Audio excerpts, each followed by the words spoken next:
Welcome to daily fact newspaper analysis and आज हम discuss करेंगे 12 मार्च 2025 के कुछ इंपॉर्टेंट करंट अफेयर जो कि न्यूज़पेपर्स में मेंशन है।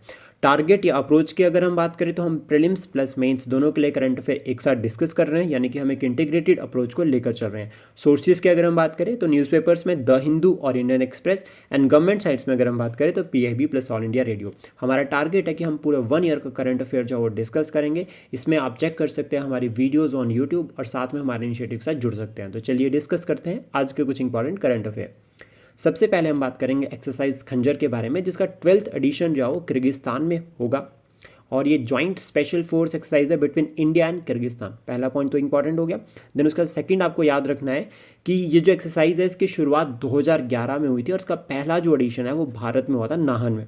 उसके बाद अगर हम बात करें कि इसका मीनिंग क्या है और ये एक्सरसाइज क्यों होती है, क्या सिग्निफिकेंस रहता है, तो देखो joint military joint defence force exercise है, एक तरह से डिफेंस की मतलब यूनिट्स यहाँ पर मिलती है दोनों कंट्रीज़ की। एक तो ये पॉइंट हो गया।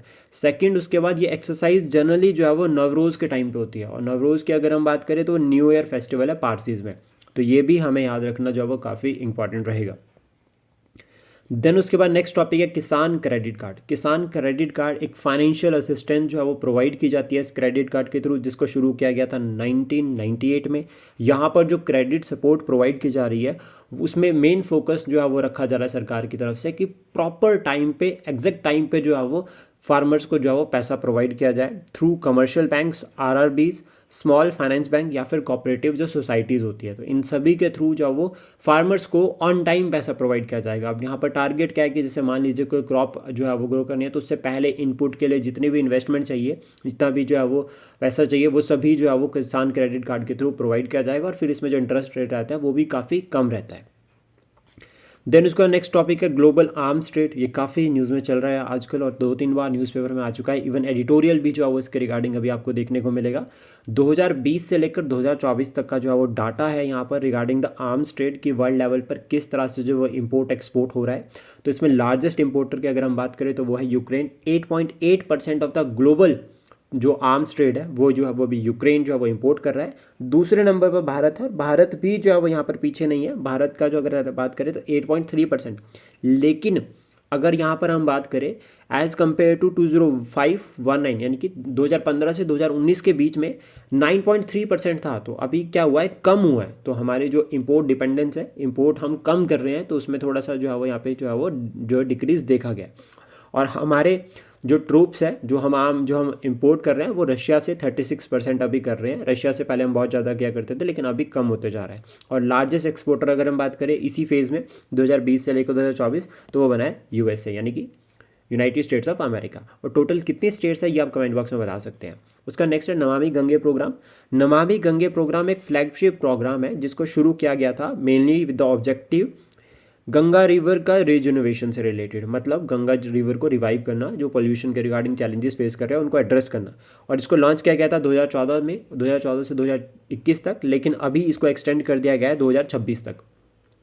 मार्च 2026 तक जो है वो इसको एक्सटेंड कर दिया गया। और इसमें की पिलर्स की अगर हम बात करें तो गंगा ग्राम यानी कि जितने भी विलेजेस हैं, ठीक है, जो गंगा रिवर के अराउंड में आते हैं उनके डेवलपमेंट पर फोकस करना, टूरिज्म वहाँ पे प्रमोट करना, पब्लिक अवेयरनेस एक की इंपॉर्टेंट एस्पेक्ट है इस पूरे के पूरे प्रोग्राम का। बायोडाइवर्सिटी को इंक्रीज करना यानी कि डेवलपमेंट प्लस बायोडाइवर्सिटी दोनों में बैलेंस बनाकर जो है लेकर चलना है। एफॉरेस्टेशन की तरफ जो है वो यहाँ पे ध्यान दिया जा रहा है। क्लीनिंग रिवर सरफेस या रिवर सरफेस क्लीनेज पर भी यहाँ पर टारगेट है कि रिवर सरफेस को क्लीन करना है। और सीवरेज ट्रीटमेंट प्रॉपर रहना चाहिए। सीवरेज जो है वो लाइक अगर हम बात करें गंगा नदी में नहीं जाना चाहिए पानी, ऐसी जो सरकार की पूरी कोशिश है। और अगर यहाँ पर जो है वो प्रॉपर जो है वो प्लांट्स वगैरह लगाने चाहिए जिससे जो वाटर को जो है वो रिसाइकल भी किया जाए।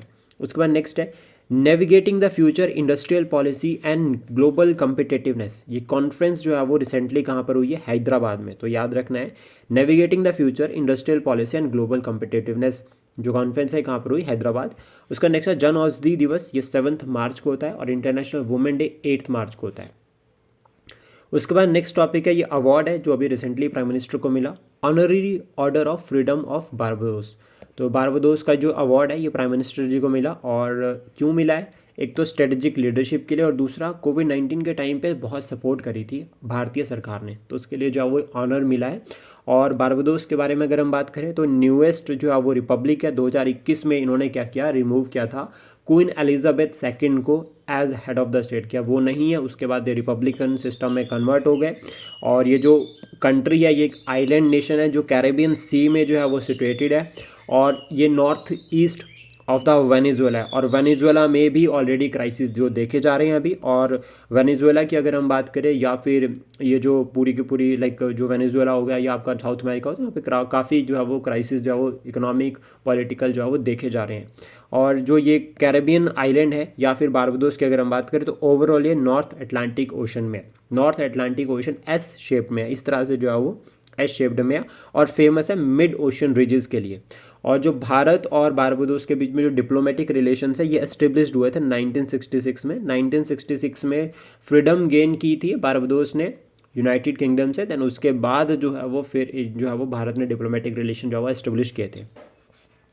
उसके बाद नेक्स्ट है हीरोज़ कैंपेन। ये कैंपेन जो है वो फ़ोनपे ने लॉन्च किया है, और ये इंटरनेशनल वुमेन डे के टाइम पे इसको लॉन्च किया गया है। इसमें ऑब्जेक्टिव क्या है, फाइनेंशियल सिक्योरिटी जो है वो अमंगेस्ट वुमेन प्रमोट करना। क्योंकि अभी ये जिस तरह से साइबर क्राइम्स हम देख रहे हैं, साइबर फ्रॉड्स हम देख रहे हैं, तो उसके रिगार्डिंग फिर यहाँ पर जो है वो ये कैंपेन जो है वो फ़ोनपे ने शुरू किया। राइज ऐप की अगर हम बात करें तो ये यूपी सरकार ने शुरू करी है, जिसमें टारगेट किया जा रहा है rapid immunisation and skill enhancement. मतलब एक तरह से जो भी ये वैक्सीनेशन, चाइल्ड वैक्सीनेशन का जो रूटीन प्रोग्राम है उसको डिजिटाइज किया जाएगा। तो आप इसको एज एन एग्जांपल लिख सकते हैं कि ये ई गवर्नेंस में जो है वो गवर्नमेंट का जो है वो इनिशिएटिव है ई गवर्नेंस के पॉइंट ऑफ व्यू से। देन इसका मुख्यमंत्री युवा उद्यमी विकास अभियान, ये भी उत्तर प्रदेश सरकार ने लॉन्च किया, और इसमें ऑब्जेक्टिव जो है वो यूथ एंटरप्रेन्योरशिप को प्रमोट करना है। और या फिर अगर हम बात करें कि यहाँ से जो है वो यूथ को एम्पावर करना, यूथ को सपोर्ट करना, और ताकि जो है वो जो एंटरप्रेन्योरशिप का जो कंसेप्ट है जिसमें हम कह रहे हैं आत्मनिर्भर भारत, हम उसको जो है वो और जो है वो सक्सेसफुली जो है वो इम्प्लीमेंट कर सके। प्रोजेक्ट जो हिफाजत है ये शुरू किया है पंजाब गवर्नमेंट ने, जिसमें इंश्योर किया जा रहा है safety and dignity of women. ये भी इंटरनेशनल वुमेन डे के टाइम पे लॉन्च किया गया।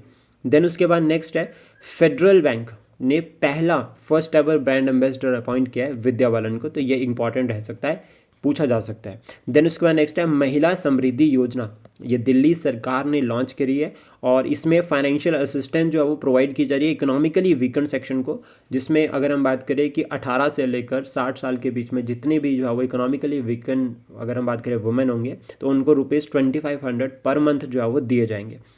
नेक्स्ट उसके बाद जो लास्ट टॉपिक है आज का, that is first electronic toy hackathon.